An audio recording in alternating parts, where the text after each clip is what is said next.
de María, os habéis dado cuenta de que es una enfermedad con base genética bastante compleja y en la que se han avanzado muchos aspectos genéticos, ¿verdad?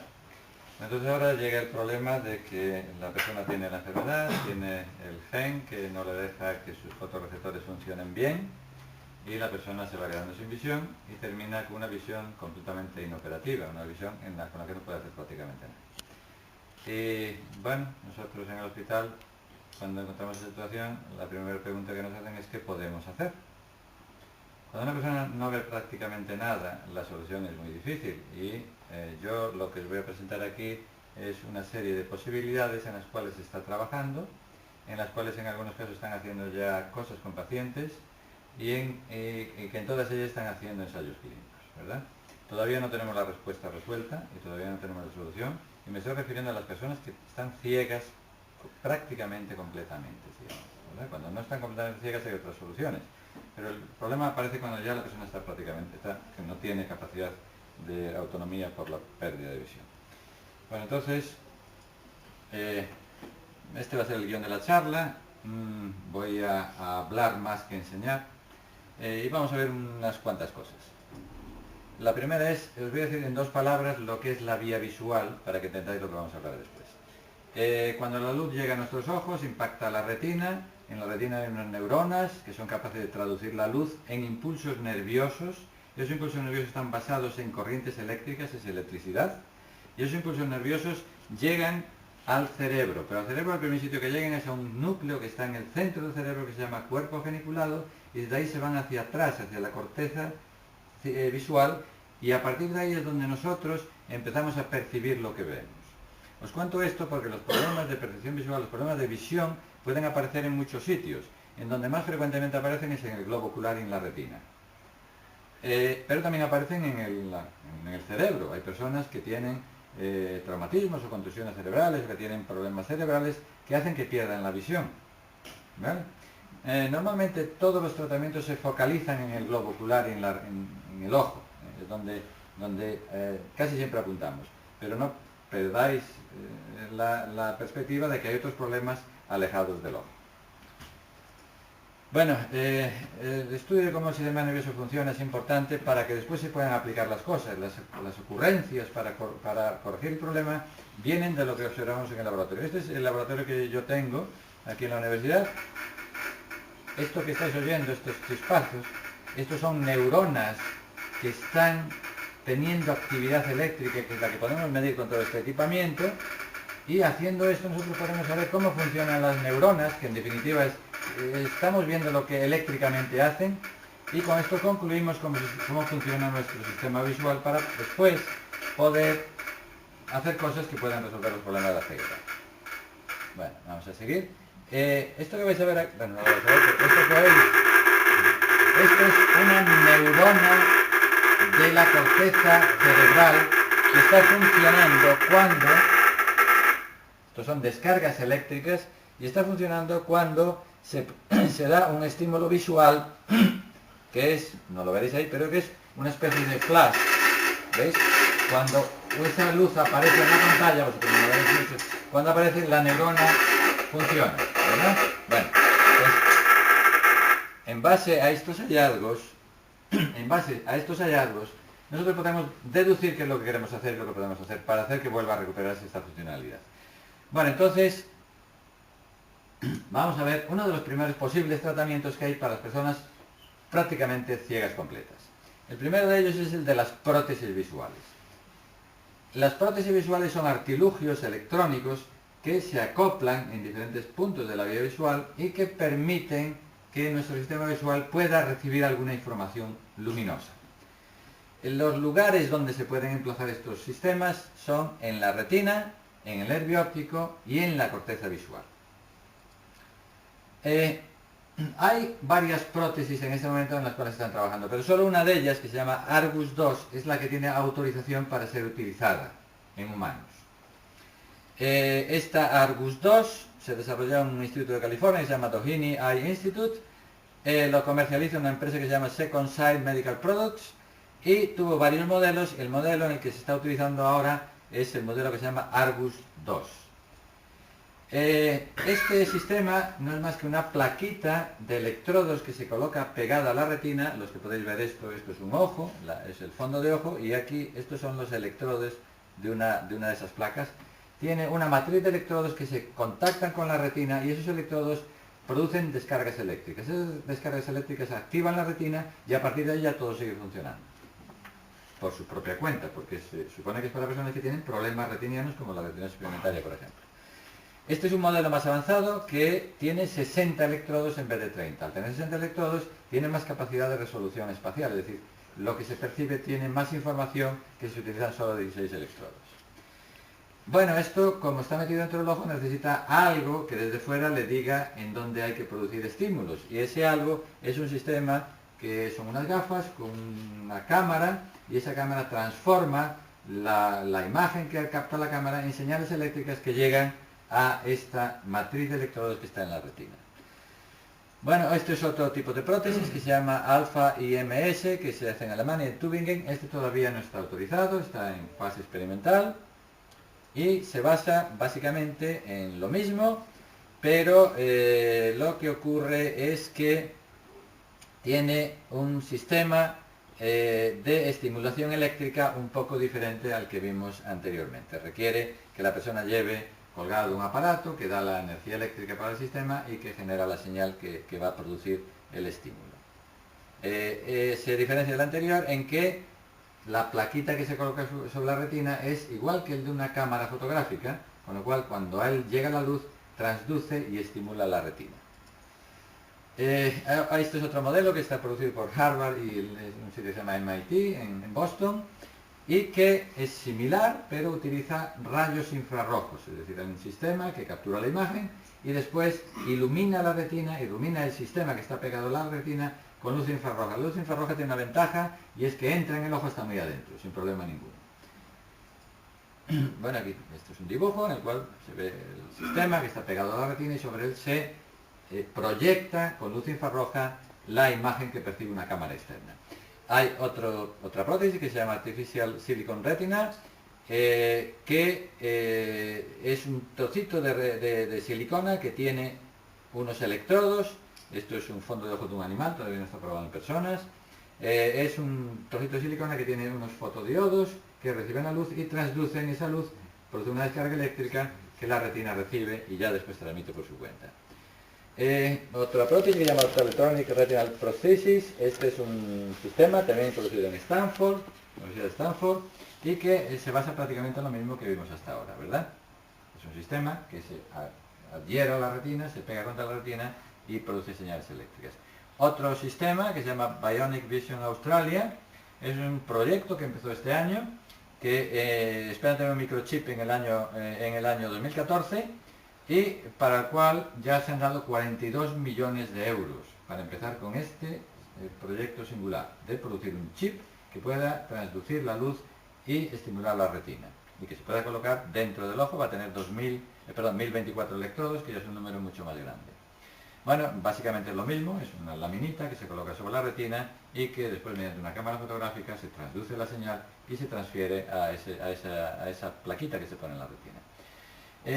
También hay prótesis que en vez de colocarlos en la retina se colocan directamente sobre el nervio óptico, ¿verdad? Esto se hace en los casos en los que ya no exista retina, ¿de acuerdo?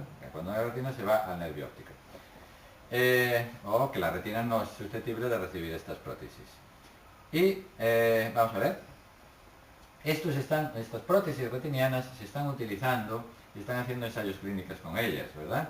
Y se están obteniendo algunos resultados. Son casos puntuales de un estudio de 1, 2, 3 o 4 pacientes y básicamente, luego veremos un estudio un poquito más detallado, básicamente lo que se está viendo es que cuando se colocan esas prótesis, las personas que las tienen detectan mejor la luz, detectan algunos bultos, detectan algunas cosas, ¿verdad?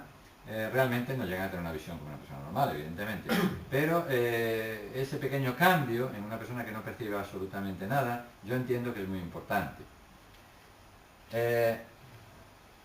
Esto es un estudio que quizás sea el más avanzado que hay, que se publicó en el 2013, en febrero de 2013, en el que se utiliza esta prótesis que se llama Argus 2, y la cosa consiste en lo siguiente. El estudio que se hizo consistió en lo siguiente: se le colocó la prótesis a creo que son 28 personas, y se les hacía que viesen una pantalla, un monitor grande, en el cual se proyectaban letras. Y la persona tenía que decir qué letra era la que se proyectaba, ¿verdad? Esas personas todas tenían implantado en el ojo esta prótesis, y los resultados fueron que eran pacientes que solamente percibían luz, tenían que, como les he dicho, tenían que identificar letras con el sistema encendido o apagado, porque estas prótesis se pueden encender y se pueden apagar, y vieron que cuando se encendía, bueno, lo curioso es que había un grupo de letras que era más fácil de diferenciar por la forma que tienen, que son la L, la T, la E, la J, F, H, I y U. Y había otro grupo de letras que son más complejas, la A, la Z, la Q, la V, la N, y estas les daba más trabajo. Pero en las letras que más fácil son de detectar, se vio que cuando se encendía este aparatito, eran capaces de acertar, había un 72% de aciertos, mientras que con el aparatito apagado había un 18% de aciertos, ¿verdad? Entonces, ciertamente eran capaces de al menos diferenciar las letras. Bueno, en las prótesis retinianas, en principio, intuitivamente es una cosa fácil de hacer: abrir el ojo, meterla dentro, colocarla y encenderla. La realidad no es esa, evidentemente, y hay dificultades importantes. Las dificultades más importantes que hay son: la primera es que tiene que perforarse la esclera, hay que abrir el ojo, y abrir el ojo siempre es problemático. El ojo, cuando se abre, malamente se recupera bien. Ese es uno de los problemas que tiene. El segundo es la movilidad del ojo, que el ojo se mueve, es un órgano que se está moviendo continuamente. Entonces, hay que colocar una prótesis en algo que se mueva a mucha velocidad y está continuamente bamboleando. Eso dificulta la estabilidad de la prótesis. Otro problema es que hay que fijar en la prótesis, que es una lámina fina, hay que fijarla a la retina. Vosotros probablemente no entendéis la sensación de lo que es una retina. Una retina es como una lámina de mantequilla, pero realmente mantequilla. No se puede coger con pinzas, por ejemplo. No se le puede tocar. Si se tira de ella se desgarra. Es algo absolutamente delicado. No tiene estructura como la piel, no tiene consistencia.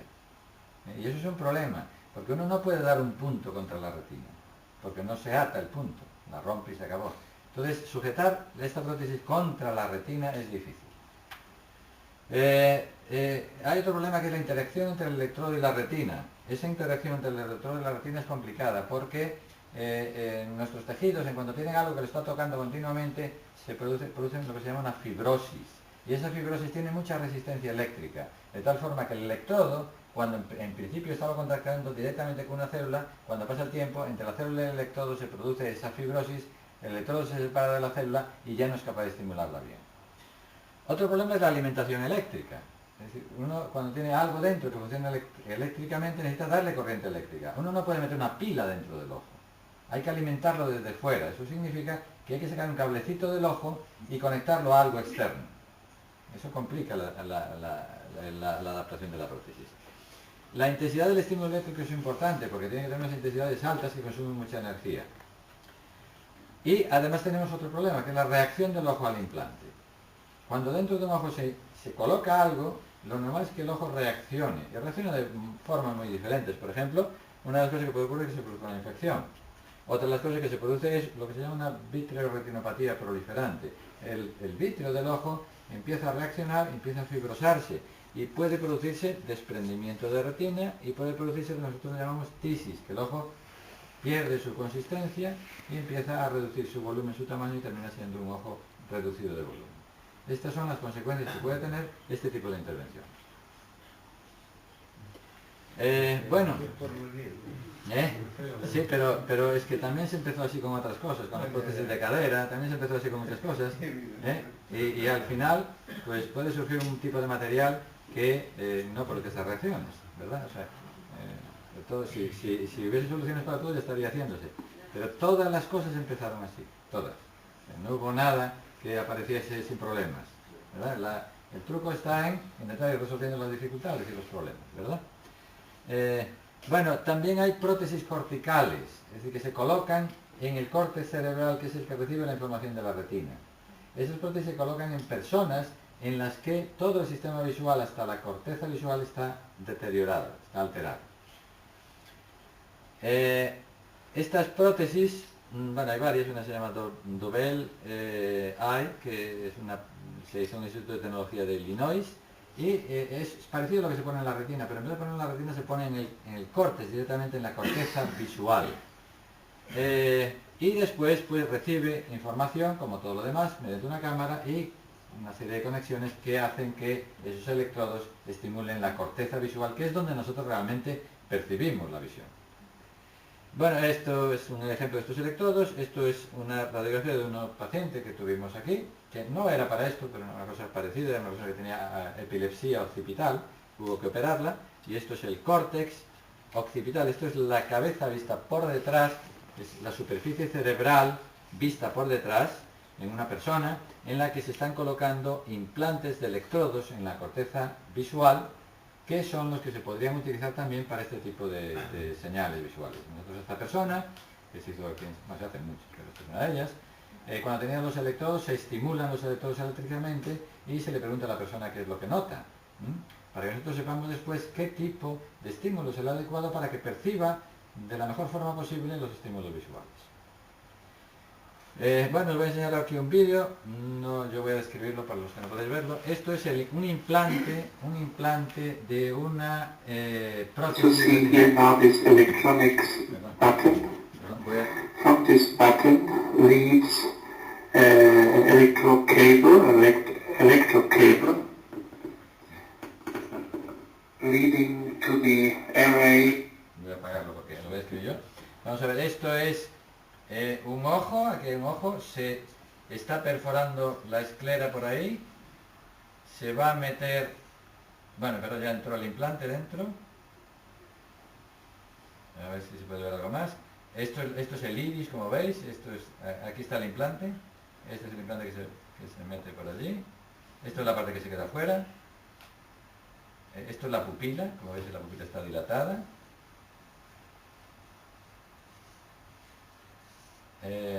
Se va a empujar hacia adentro, así se rota ya el ojo, se metió aquí, se queda, el implante tiene dos partes, una que está dentro del ojo y otra que está fuera, pero pegada al ojo por fuera, que es la que recibe las señales del equipo que está en la gafa, y ahora vais a ver el ojo por dentro. Esto es está quitando el cristalino, porque el cristalino, cuando se hace una operación intraocular, normalmente se opacifica, se hace una catarata, es una reacción normal del ojo. Entonces esto quitó el cristalino ya, salió todo el cristalino, ya estamos viendo el ojo por dentro. Esto es la retina, todo eso que estáis viendo aquí dentro, y nos va a dejar ver ahora cómo coloca el implante sobre la retina. Se ve mal porque las imágenes son difíciles de obtener, pero el caso es que va a colocar sobre la retina el implante, lo va a sujetar.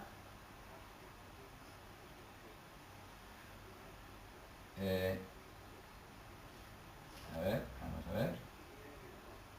Ahora corta la esclera aquí. Antes lo que hizo fue quitar el vítreo. Se corta la esclera.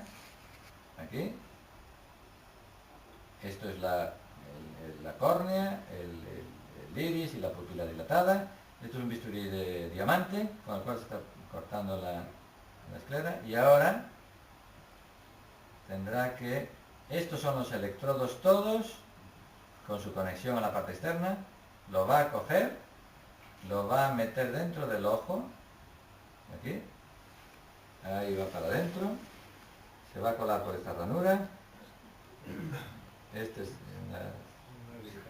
se va hacia adentro del ojo, lo vais a ver por aquí, ahí sale, ¿vale? Y ahí está ya metido dentro del ojo, esto es la parte interna del ojo. Y lo va a colocar sobre la retina para que los electrodos toquen la retina y sean los que le transmitan corriente eléctrica a la retina, que es la que inicia todo el proceso de la transmisión nerviosa hacia el cerebro. Bueno, ya nada más, simplemente lo sujeta allí y luego esta persona lo que tiene que hacer es colocarse unas gafas que son las que tienen la cámara y un transmisor que emite señales a una piececita que está adentro, que a su vez emite señales a los electrodos. Bueno, La segunda posibilidad que hay, hemos visto los implantes electrónicos intraoculares y los corticales. La segunda posibilidad, trasplante de retina. El trasplante de retina fue algo que se inició hace muchos años y que tuvo un boom importante sobre los años sobre los 85, 86 y 87. La cosa consistía en coger trozos de retina, o bien del propio paciente de una zona de la retina y pasarla hacia otra zona, o bien de otro paciente e insertarla en la retina de otra persona e insertarla en la retina del paciente, ¿verdad? Bueno, los trasplantes de retina tenían muchas esperanzas, pero ocurrieron una serie de problemas que hicieron que se abandonasen. Algunas personas siguen trabajando en esto, pero la realidad es que se producen fenómenos de reacción inmunológica tan grandes que hacen que no sea viable. Además, los fragmentos de retina que se colocan, por alguna razón, tienden a hacer esto que se llaman rosetas, se empiezan a abollonar sobre sí mismos, empiezan a hacer como nódulos, se cierran sobre sí mismos y al final terminan siendo un cuerpo extraño dentro del ojo que no se integra. ¿Vale? Eso es la situación que hay en este momento con el trasplante de retina. Por eso, en este momento, los trasplantes de retina están un poco fuera de moda, ¿verdad? Bueno, hay otra cosa que ya sí es más interesante, que son las células madre. Las células madre son unas células que tienen la posibilidad de transformarse en muchas otras cosas, por ejemplo en retina. Si nosotros cogemos una célula madre de un embrión o de un feto que va a ser una retina después y la colocamos en otra persona, es posible que esa célula se reproduzca y conforme la parte de retina que le correspondía hacer en ese feto, en ese embrión, ¿verdad? Bueno, esto se está haciendo en ratones. También se hace, hay unos ensayos clínicos que se llaman los en humanos. En ratones se obtienen células de retinas embrionarias y se meten en retinas de ratones ciegos, que tienen retinas mal hechas. Y se están obteniendo resultados interesantes, por lo menos que las células no se mueren, que esas células siguen y se reproducen y crecen en la retina receptora.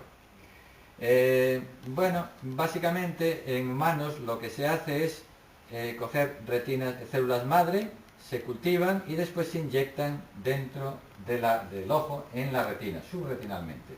Estas células proceden o bien de médula ósea o bien de células embrionarias humanas.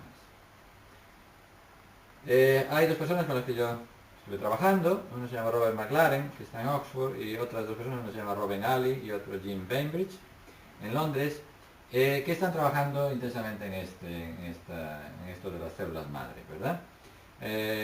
Y hace poco consiguieron aislar células embrionarias de retina de ratones recién nacidos y colocarlas en retina de ratones que tenían ceguera, porque su retina estaba mal, y conseguían que creciesen. Son estas retinas verdes, los que podéis ver que están aquí, que crecen en la retina de los ratones que la reciben, ¿verdad? Si esas células crecen lo suficiente y se conectan lo suficientemente bien, es posible que retinas de personas ciegas puedan incorporar células madre provenientes de otras personas y hacer que tengan por lo menos percepción a la luz o que sus retinas consigan ver mejor de lo que ven. ¿De acuerdo? Bueno, en este momento se están haciendo un montón de trials, de ensayos clínicos en todo el mundo. Hay una dirección de internet que se llama www.clinicaltrials.gov, en donde podéis ver la situación en que están todos los ensayos clínicos. Los ensayos clínicos, como sabéis, son test que se hacen en personas, en humanos, para ver si algún tratamiento puede tener éxito, ¿vale?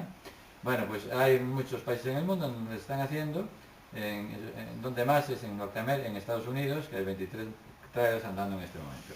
Cualquiera de vosotros que entre en esta página, simplemente escribiendo las palabras claves stem cells, que es en inglés, y retina, podéis encontrar qué cosas están haciendo. Y cada uno está puesto al día y en cada uno se está viendo lo que está ocurriendo, ¿verdad?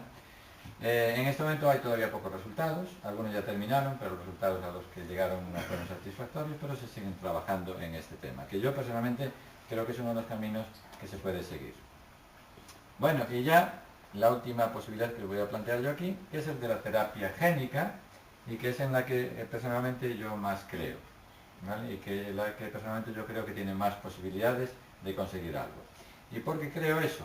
Bueno, creo eso porque tuve la oportunidad de estar trabajando un año en Londres, en un instituto que se llama Moorfields Eye Institute, que a lo mejor algunos lo conocéis. Es un centro de investigación como este, un poco mayor, en el que todos los investigadores, que son unos 300 también, se dedican exclusivamente a oftalmología, ¿verdad? Entonces, ahí, pues cualquier cosa que aparece enseguida la prueban y enseguida intentan hacer cosas con ella. Y yo os voy a contar un poco lo que yo estuve haciendo y lo que otras personas están haciendo y que yo creo que es un poco el camino por donde probablemente se encuentra alguna solución para eso. Bueno, esto que veis aquí, yo siempre lo pongo cuando doy una charla, esto es probablemente el primer laboratorio, es un jardín, aunque no podéis verlo, es un jardín, pero es un jardín especial, porque es el jardín de una persona que se llamaba Mendel, ¿vale? En este jardín, exactamente este sitio, es donde él cultivaba todas estas historias, que no eran garbanzos solo. Garbanzos garbanzos no, guisantes. No eran guisantes solo, eso es lo que transpira al mundo, no son guisantes solo. Él cultivaba flores, muchas flores y plantas, y veía los colores, y veía la forma de las hojas, y veía muchas cosas, ¿verdad? En lo que más se fijó eran en los guisantes, y lo que escribió fue sobre los guisantes, sobre todo, por eso fue lo que traspasó al público en general, ¿verdad? Pero era exactamente este sitio, y su habitación era esta ventana que está aquí arriba. Hay más historias relacionadas con este. Este centro está en Brno, que es la parte de Eslovaquia, de Chequia, próxima a Viena. Bueno, hay historias muy curiosas sobre este sitio y sobre todo cuando hubo la ocupación comunista y una serie de cosas que pasaron. Pero bueno, no lo voy a contar. Bueno, entonces, ¿en qué consiste la terapia génica? Básicamente la terapia génica consiste en colocar un gen en un tejido, en unas células, de tal forma que ese gen se integre en su genoma, se exprese y pueda producir lo que hay falta, ¿no? Muchas de las enfermedades, como en la reducción suplementaria, lo que ocurre es que una proteína que un gen es capaz de traducir es anómala, entonces no hace lo que tenía que hacer. Es como si queremos construir una casa con un ladrillo que se deshace, con un ladrillo que no funciona bien, que con el tiempo se estropea, ¿verdad? Bueno, pues si nosotros conseguimos poner un gen que haga algo que nos venga a nosotros bien en ese tejido, pues conseguiremos por lo menos recuperar la enfermedad un poco, ¿verdad? Esto es una lista que ya María puso aquí, son enfermedades genéticas retinianas, hay un montón de ellas, y en las cuales sustituyendo el gen malo por uno bueno puede probablemente mejorarse la enfermedad. Este es el primer ensayo clínico que se hizo sobre una enfermedad que se llama enfermedad amaurosis congénita del Leber, que hizo el Moorfields, y en esta enfermedad que se hizo se les inyectó un gen que sustituía al gen anómalo que tenían, ¿verdad? Se hizo en varios pacientes, ahora lo están haciendo en un ensayo clínico en niños, y en los pacientes que lo hicieron, bueno, lo que encontraban es lo que se encuentra casi siempre, que es que mejoraba ligeramente la percepción a la luz, ¿verdad? Ahora lo están haciendo en niños porque piensan, esto se hizo en adultos, entonces en adultos piensan que la expresión de gen tampoco puede resolver mucho las cosas, pero para hacer un ensayo clínico hay que empezar con adultos, ahora lo están haciendo en niños y veremos qué es lo que pasa en las próximas publicaciones. El globo ocular es un órgano muy bueno para hacer ensayos y para ver para utilizar la terapia génica. ¿Por qué? Porque tiene una serie de características. Por ejemplo, quirúrgicamente es muy accesible, uno puede ver por el microscopio prácticamente las células de la retina. Tiene baja inmunidad, eso significa que no se rechazan las cosas con facilidad. Tiene compartimentos, uno puede colocar en un sitio determinado donde uno quiere los genes o lo que quiere inyectar. Hay una barrera que se llama barrera hematorretiniana, de tal forma que lo que lo coloquemos en la retina no va a pasar a la sangre, se va a quedar en la retina. Son medios transparentes que nos permiten trabajar bien en la retina. Se conocen bastante bien los genes defectuosos. La función de ese órgano se puede objetivar muy bien, porque se puede preguntar a la persona que ve, que no ve, se puede cuantificar. Tenemos además un ojo contralateral que es el control, es decir, podemos hacer el test en un ojo, en unos ojos y ver si comparado con el otro cambió o no cambió en la misma persona. Y además tiene una cosa muy importante, que es muy pequeño, y al ser muy pequeño la cantidad de producto que nosotros tenemos que inyectar para ver si funciona es muy pequeñita. La mácula, la fóvea, que es la parte de mejor visión del ojo, es 1 milímetro cuadrado. En 1 milímetro cuadrado nosotros estamos inyectando cantidades que son 3 nanolitros. Eso es una milésima parte de una gotita. Por lo tanto, el producto es barato. No tenemos que generar 1 litro para inyectar en el hígado, por ejemplo. Nosotros aquí con 1 nanolitro ya es suficiente y eso es ridículo desde el punto de vista de coste. ¿Vale? Entonces eso todo hace que el ojo sea muy buen sitio para probar las cosas. Bueno, entonces yo ahora os voy a enseñar aquí una propuesta, una cosa que hice yo en Londres, que se inició por un hallazgo de una persona en Stanford, y el hallazgo fue que hay unas proteínas que producen unas algas, que ya veremos, que se llaman, ¿vale? Rodopsinas, se llaman rodopsinas, ¿verdad? Las rodopsinas ya las conocéis, os suena ese nombre, ¿verdad? La opsina os suena. La opsina es una proteína que tenemos nosotros en la retina, en los fotorreceptores, y opsinas hay muchas, y todos los animales las utilizan. Todos los animales que tienen algún tipo de percepción visual utilizan opsinas, porque las opsinas son unas proteínas que son sensibles a la luz, y que cuando les da la luz cambian de conformación y abren un hueco en medio que deja que entren iones por ese hueco. Y eso hace que las células se polaricen eléctricamente y hacen como si fueran pilas que estuviesen activando esas células, ¿verdad? Así se inicia todo nuestro sistema visual con estas opsinas. Bueno, pero entonces allí lo que hicimos allí, fue un plásmido, que es un trozo de DNA que tiene un gen que es el de la rodopsina. Y es una rodopsina especial que se llama channel rhodopsin, ¿vale? Entonces se hace así porque es la forma de hacer que después se exprese en las células. Entonces este plásmido, que es un anillo de ADN, que tiene el trozo este, que es el gen de esa proteína, tiene otras cosas que no os voy a contar aquí ahora. Entonces, esto hay que metérselo a las células dentro, para que lo expresen. ¿Y cómo se lo metemos a las células? Pues hay varias formas, y dos de ellas, bueno, básicamente hay dos. Una se llama transfección y otra se llama transducción. La transfección consiste en meter el gen a la fuerza en la célula aunque no lo quiera. Y eso se hace de varias formas. Una de ellas, por ejemplo, se llama electroporación. Eso consiste en que se dan unos chispas, unos calambrazos a las células, y las células, cuando llevan esos calambrazos, abren sus membranas, y es el momento en el que este plásmido se le cuela a la célula, ¿verdad? Bueno, hay otras formas de hacerlo, como unas pistolas, que también lo hacen, etc. Pero bueno, en la retina la más adecuada es la electroporación. Y también se puede utilizar otra cosa que se llama la transducción. ¿Y esto en qué consiste? Consiste en engañar a la célula. Y lo que hacemos es meter ese plásmido en un virus, y el virus después ya se encarga de atacar a la célula y meterse dentro. Una vez dentro, ya se encarga de que se exprese el gen. Bueno, entonces, estas son técnicas de transfección, hay varias, yo solamente os hablé de la electroporación, pero ahora es irrelevante. Y la utilización de virus es interesante. Y es interesante porque hay varios tipos de virus. Y los virus hacen cosas diferentes. Los virus son patógenos, son dañinos para las células y dañinos para nosotros. Pero hay un tipo, que es el de los adenovirus adenoasociados, que tiene un truco, y es que es un virus que solamente se activa, crece y se reproduce si tiene otro virus con él. Si yo a una persona inyecto solamente el adenovirus adenoasociado, el virus adenoasociado, y no le inyecto el adenovirus que le hace falta a él, es como si tenemos un pinche de albañil, y el albañil, si el pinche de albañil sin albañil no puede hacer nada, lo único que va a hacer es poner un murito y quedarse quieto. Si viene el albañil y dice cómo hay que hacer las cosas, pues va a hacer más, ¿vale? Bueno, pues este virus adenoasociado no hace nada más, no se reproduce, entra, hace lo que tiene que hacer, pero no se reproduce. Como nosotros normalmente no tenemos el que le hace falta para reproducir, y que es el adenovirus, pues no suele haber problema ninguno. No es cierto que no hay problema, pero no hay problemas graves. De hecho, en el ensayo clínico que se hizo, realmente lo que se quería ver era si este adenovirus producía algo catastrófico, y no lo produjo, ¿vale?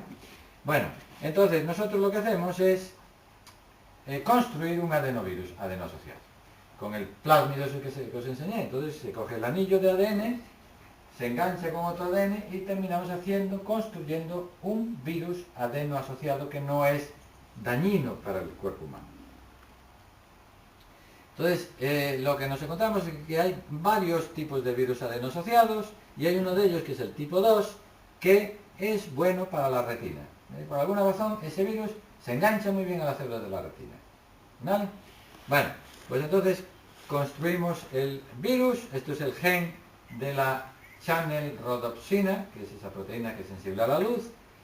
Esto es una retina, la retina tiene varias capas. Normalmente lo que ocurre en las personas ciegas es que se pierde la capa de fotorreceptores, que es lo que os pasa a vosotros, los que tenéis retina suplementaria, con lo cual las otras células de la retina, aunque están ahí, no son sensibles a la luz, entonces no hacen nada. Pero si nosotros le metemos el gen a estas células que no son sensibles a la luz y expresan el gen, van a tener esta proteína, y esta proteína, como va a ser sensible a la luz, va a hacer que estas células se conviertan en células sensibles a la luz. Ese es el truco de toda esta historia. ¿Vale? Entonces vamos a utilizar unas células que vosotros tenéis en la retina, que la luz no les hace nada, pero yo al meterle esta proteína allí, entonces hago que de repente les aparezca una cosa que las hace sensibles a la luz. Y a partir de ahí, como las tenéis en la retina, pues ya todo va a ir andando. Ya, del resto yo ya no tengo que preocuparme. Bueno, entonces, ¿qué pasa? Que además de eso tenemos la suerte de tener dos ratoncitos. Un ratón normal, que tiene una retina normal, que se llama wild type, y un ratoncito que le faltan los fotorreceptores como a vosotros, que tiene las capas de la retina pero no tiene fotorreceptores. ¿Qué pasa si a un ratoncito de estos le inyectamos nuestro virus con ese gen? Pues vamos a verlo. Bueno, este gen sale de un alga. Es un alga que tiene que moverse hacia donde hay luz. Entonces tiene un gen que produce una opsina que es sensible a la luz y que a esta célula, a esta alga, cuando le da la luz, le avisa y le dice, tienes que irte hacia allí, que allí hay luz. ¿Vale? Y la está utilizando para eso nada más. Entonces, alguien en Stanford fue capaz de aislar este gen y ser capaz de hacer que este gen lo puedan expresar células de mamíferos. ¿Vale? Bueno, este ejemplo es una proteína que es, como he dicho antes, un canal. Las células tienen alrededor, son como huevos, tienen alrededor una cáscara, una membrana, que es impermeable a todo. Y esa membrana está cargada como una pila, es como si fuese una pila eléctrica, tiene 70 milivoltios. Entonces, si nosotros a esa membrana le hacemos un agujerito, inmediatamente empiezan a entrar iones y a salir iones y la célula se descarga. Es como si una batería pequeñita, de repente conectas el positivo con el negativo y se descarga la célula. Cuando la célula se descarga, se produce un montón de cosas dentro de ella, entre otras, que avisa a la siguiente célula de que se descargó. Y la siguiente célula vuelve a repetir el ciclo, y así se va transmitiendo por todo el cerebro toda la información que recibimos por la retina, por descargas eléctricas, especie de chispazos, ¿verdad? Bueno, entonces esta proteína, cuando le da la luz, se abre, y es como si perforase, está en la membrana de la célula, entonces está cerrada cuando hay luz se abre, y por ahí entran los iones y la célula ya se cree que llegó un estímulo luminoso. ¿Sí? Empieza a descargarse, avisa a la siguiente y así sucesivamente. Este gen se probó en células tumorales, en platos primero se prueba a ver qué pasa en células en cultivo y se expresa muy bien. Nosotros sabemos que se expresa porque este gen también tiene un trocito que hace una proteína que es de color verde, que tiene fluorescencia verde. Entonces donde hay luz verde sabemos que está el gen expresándose. Entonces cuando se lo echamos a las células, vemos que las células se ponen verdes, significa que están expresando nuestro gen. Para meter el gen dentro de las células, como os he dicho, utilizábamos dos técnicas. Uno es la electroporación y otro son los virus. Bueno, pues si nosotros en un ojo de un ratoncito, metemos nuestro plásmido y después le damos un shock eléctrico al ojo, resulta que, bueno, estos son ojos, no tiene importancia, resulta que ahora las células de la retina de ese animal tienen color verde. Esto significa que se expresó el gen verde y eso también significa que se expresó nuestro gen, que no lo vemos. Pero sabemos que está allí porque está el otro que va pegado, que es de color verde. ¿Vale? Entonces sabemos que mediante la estimulación, el shock eléctrico al ojo, este gen entra dentro de las células y se expresa. Bueno, ¿y qué pasa si hacemos con los virus esto? Bueno, pues en vez de meter el gen solo, metemos los virus que tienen el gen nuestro. Y se los metemos debajo de la retina, pegados a la retina. Si le inyectamos esos virus, ocurre lo siguiente, son ratoncitos que no tienen fotorreceptores y, bueno, los que podáis verlo, arriba, a la izquierda tenemos un círculo oscuro que es el ojo, la parte interna del ojo de un ratón en donde no hubo inyección. Y aquí en esta otra parte tenemos el ojo en donde se inyectó. Y como podéis ver tiene puntitos blancos. Estos puntitos blancos son los canales nuestros, porque tienen el color verde que en blanco y negro sale blanco. ¿Vale? Y aquí a la derecha de todo tenéis la retina y tenéis estas zonas intensas verdes. Ahí es donde está nuestro gen expresándose. Esas células son sensibles a la luz, porque al dar la luz ese canal se les abre. ¿Qué problema hubo en este ensayo? Que Desafortunadamente el gen se expresó en el epitelio pigmentario y no en la retina. Había células en la retina, pero muy poquitas. Donde mayormente se expresó es en el epitelio pigmentario. Queda por ver si esta expresión en el epitelio pigmentario es una capa que tiene la retina justo detrás pegada a ella. Está pegadita. Están las dos pegadas. La retina está, es como si dijésemos el forro de la retina. Están pegadas. Entonces, queda por ver qué es lo que pasa con estas células. Si yo cuando le doy luz a la retina, al epitelio pigmentario donde está expresando este gen, esas células se descargan y activan a la retina. Porque si eso es así, entonces a nosotros ya nos da igual, porque a mí no me importa dónde esté el gen. Lo que me importa es que vuestra retina se active cuando yo le doy luz. Ahí se cortó el presupuesto, ahí se cortó el proyecto. Y aquí nos quedamos parados. Estamos con la luz. Yo os puedo asegurar que solicité el proyecto a 20.000 sitios, entre ellos la 11. La respuesta fue negativa absoluta. Se quedó parado, yo me vine de Londres, allí se acabó el proyecto y aquí estamos. Bueno, una demostración de que esto puede funcionar es esta. Esto es un vídeo, os lo voy a describir para que no veáis. Es un ratoncito en el cual se inyectó este gen, pero en vez de inyectarlo en el ojo se inyectó en la corteza motora. La corteza cerebral motora es donde nosotros generamos los movimientos. Es donde empieza la actividad para que yo mueva mi brazo, mi mano, mis piernas.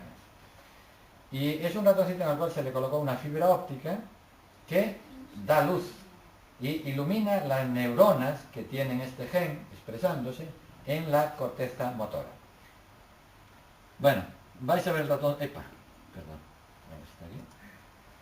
Vais a ver el ratoncito en una cajita, se está moviendo despacito. Ahí lo tenéis, se mueve muy despacio y sobre la cabeza, no lo podéis ver, hay una cosita, los que podáis ver, veréis que se va a hacer una lucita azul. ¿Lo veis cuando se enciende la lucita azul?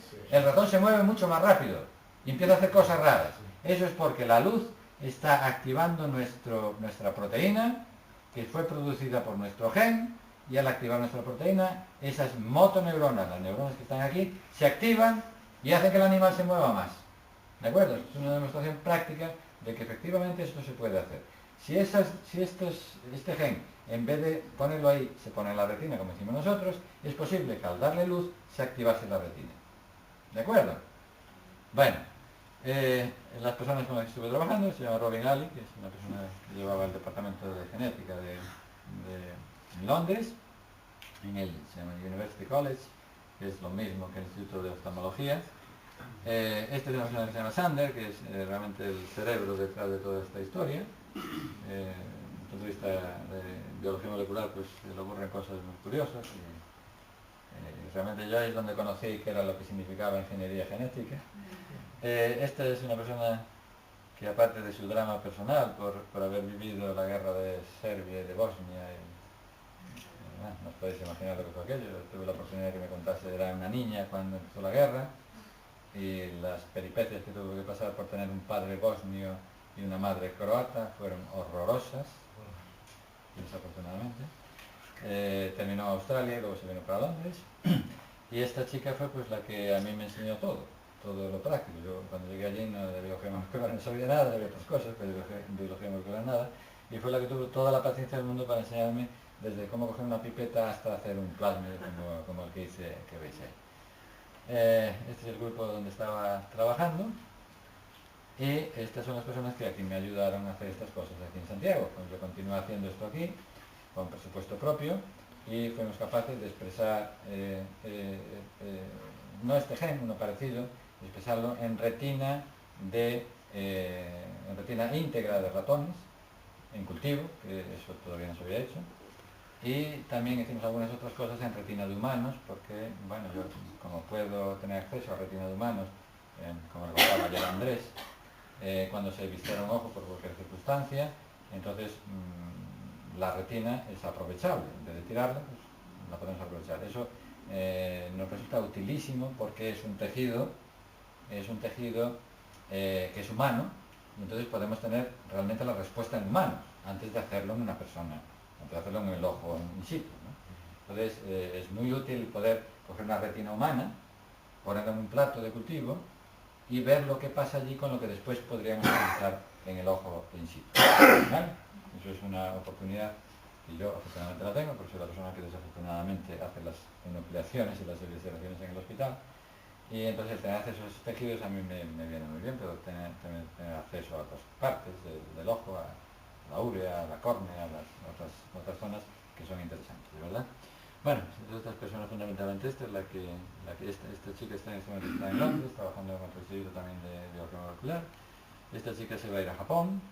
Esta chica está en este momento se va para Harvard, estuvo en Lovaina y se va para Harvard. Esta chica está en Marsella, estuvo también en Cambridge. Qué desastre. Y esta chica está conmigo ahora, y bueno, pues para ir a un congreso en una semana y le tuve que adelantar el dinero, claro. Pero bueno, así es la vida. Pues nada, muchísimas gracias y espero que...